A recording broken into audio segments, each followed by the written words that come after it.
Alright mga idol, nandito na tayo sa EDSA San Juan. So ngayon kung ano ang makita niyo dito idol, kayo na hong balang humusga. Bahala na kayo. Kasi yung pinost ko kahapon, walang busis ko yun na ewan ko bakit ganon. Nilagyan ko lang ng sounds, pero may galit sa akin doon. Sabi sa akin bakit ikaw? Diba? Yung klaseng riders ka. Ako, matino ako riders. May utak ako. No? Katotohanan kasi masakit. Parang real talk lang yan Ayan ano man makikita ninyo diyan sa daan yan. Nandito kasi kami sa EDSA San Juan.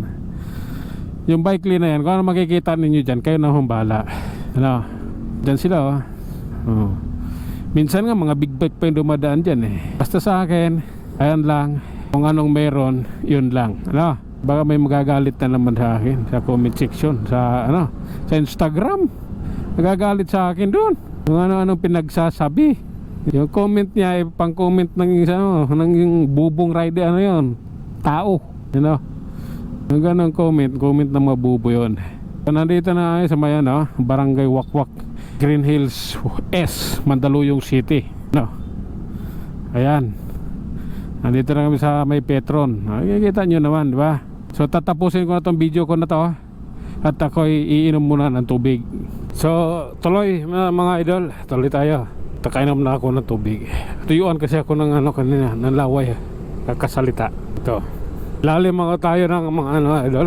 Ilalim tayo ng Ortigas. Puno yung ibabaw May MMDA pang nakabantay.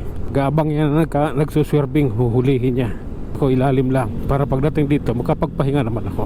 Konti. Ganoon lang po yun. Okay. Banti na tayo. Ito na. Go. Approaching. Okay.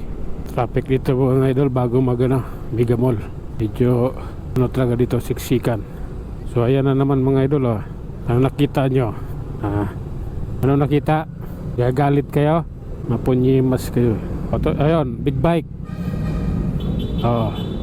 Tanduman yung big bike sa bike lane ng realidad. Kagalit-galit yung mga nagko-comment. Punyimas kayo. Dito na yan, sa may harap ng Mega Mall.